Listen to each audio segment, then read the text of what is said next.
That's right, you've read the title correctly. Less plot is better. Lucky Star is better than Lord of the Rings, School Rumble is better than Monster, and Descendants of a Bookworm is better than Dr. Stone. Just so we're all clear, what do I actually mean when I say plot? Plot is when the story does stuff, and it's more plot the more stuff it does. And if it does a real lot of stuff, it's comedy. If a show is very plot heavy, that means there's a lot of events, places, people all bouncing around and interacting with each other. A great example of a plot heavy narrative is Lord of the Rings. It is literally presented as a history, and it sure does feel that way. There are many interacting pieces. In Two Towers, we literally need to take a minute to look at a map to sort everything out. In the books, Tolkien will spend however long he wants, whenever he wants, just to explain some obscure backstory. At least that's what the memes tell me. This level of plot leads to the situation at the end of Return of the King, what with the 40 different endings. Some people really like all that plot, and they're allowed to, but it's not what draws me into Loader. My favorite of the three movies is Fellowship because we get to spend so much time just vibing in the Shire. It takes a while for Gandalf to see how dangerous the ring is, and even then, he just wants Frodo to take it to Rivendell. The time in the Shire is unique in that it's the only time we get to just hang out with the characters. There's no scene chillin' in Rohan, we don't get to hang out with the elves in Rivendell.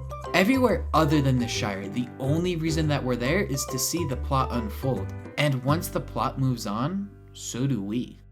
This is why, as the narrative progresses, the only characters I actually care about are the hobbits, and a little bit Gandalf. They're the only ones I've had a chance to bond with, so they're the only ones that mean anything to me. The climaxes of the other two movies are battles, but in Fellowship, the emotional payoff has nothing to do with the events of the world. It's entirely to do with the relationships between the characters. Even in the scene that makes everyone cry, I'm invested for very different reasons to everyone else.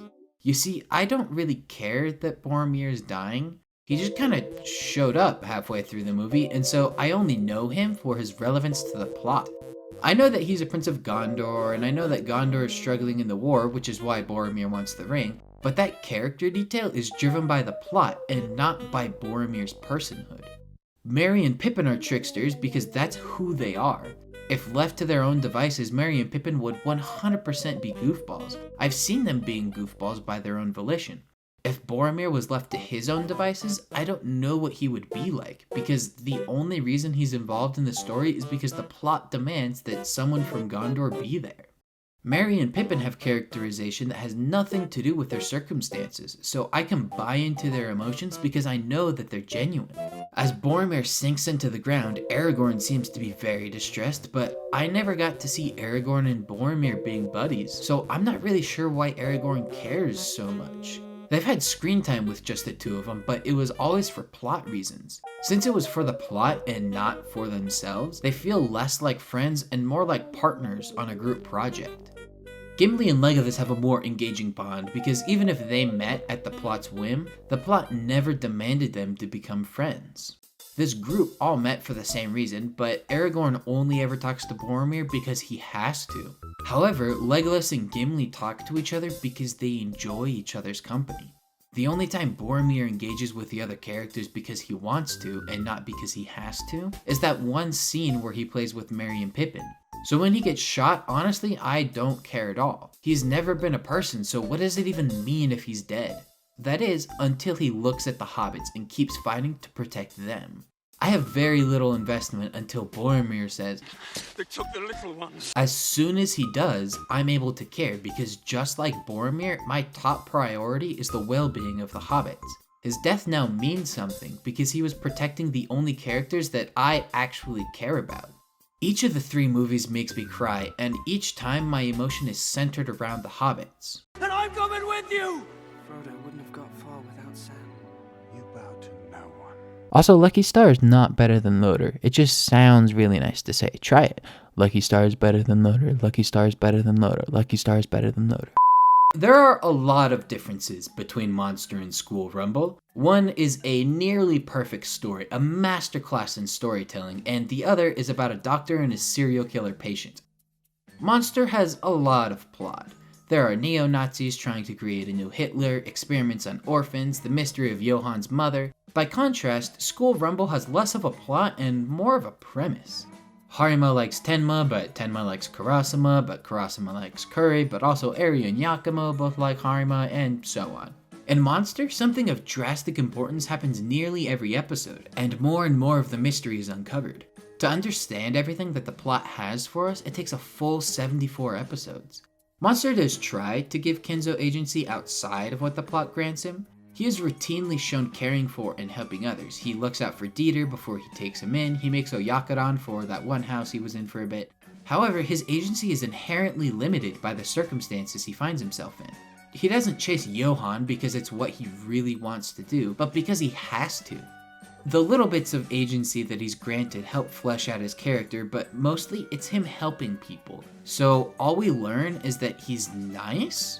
But like, we already knew that. He chose to operate on Johann instead of the mayor because he valued his moral code over hospital politics. So it's not that hard to guess that he would be nice. I would love to learn more about what Kenzo is really like, but he doesn't have the room to make those choices to show me. School Rumble doesn't really even have a plot, and so the characters have complete freedom to express themselves. It doesn't matter what they want to do since there isn't a predetermined end goal. The characters choose who they are and what they do. Nobody is forced into any relationships demanded by the plot. If they want to pursue somebody, they do it. Kenzo is handcuffed where Tenma is free, and this allows Tenma to feel so much more real. She has the opportunity to express herself, and so by her choices, it's easy to see who she is and who she wants to be. Kenzo can't make those choices, and so his character is a lot more vague. Many of Kenzo's choices are predetermined, and so he feels more robotic than Tenma, who feels human in her freedom. So if I like a show when there's less plot, why do I like Ascendance of a Bookworm so much more than Dr. Stone? Well, I was preconditioned to like it better. Bookworm technically has more plot. Like in Dr. Stone, all you really need to know is that science good, monkey bad. Whereas Bookworm presents a societal structure based on a magic system that becomes increasingly important the longer you watch. This societal structure is present for the entire second half of the show and greatly influences nearly all the decisions that Mine has to make. Despite Bookworm having more plot than Dr. Stone, Bookworm cares a lot less about the plot than Dr. Stone. Bookworm's focus is entirely on Mine. She has one defining trait: she loves to read. We spend episode after episode watching her fight to read. We see her learn the alphabet, develop clay and wooden tablets, attempt papyrus, and eventually get to work in the church's library. There is hardly any time spent where Mine is not being herself, trying to read. Senku has a similar singular focus on science. We see in flashbacks how he devoted his whole life to learning and experimentation, and we see him implement science at a breakneck pace. However, in the Stone world, much of his time is drawn away from being himself in service of the plot. Because there's another faction, Senku has to spend time on working what he has to do rather than what he wants to do. He never fully has the opportunity to be himself because Tsukasa's presence forces his attention away. I don't mean to say that a character is boring if they don't spend time on their hobby. Trying to balance internal wants with external factors can be really interesting. But in the case of Dr. Stone, what makes Senku special and endearing is his love of science. That's what makes Dr. Stone unique. Without his love of science, it would just be a typical shonen, and for some inexplicable reason, the show skips over the science in favor of action. In the first season, the gang spends ages making antibiotics. They go everywhere, getting all sorts of materials, developing all sorts of new gadgets, sorta just sidelining Tsukasa, and it's amazing. When Senku is allowed to do what he wants, he's fun to watch. A bit later in season 2, the war is ramping up and the Kingdom of Science sets out to Tsukasa's village. They need something to carry their materials, so they create a steam engine. This would be fascinating to watch in detail, but there's a fight we have to get to, so it's done in about 3 minutes. Why on earth would you skip that? Senku was obviously excited about it. He mentioned how many of these he made as a kid, and steam power marks the beginning of the Industrial Revolution, which is a huge step for science. So I really cannot fathom why you would want to brush this under the rug. I don't care what for. Bookworm consistently shows us how much Mine loves books. And so when she finds the church's library, her excitement is completely warranted, and so is her frustration when the magic barrier keeps her out. Mine's life has been on the line before. She has literally been on the verge of death. But the most emotionally invested I ever was watching Bookworm was right here. All of Mine's wants are on the line, and so this is where I'm the most invested. Dr. Stone doesn't have a moment comparable to this. We sorta know what drives most of the characters, but the show never leverages that to its advantage because it's too focused on what cool plot stuff it could do.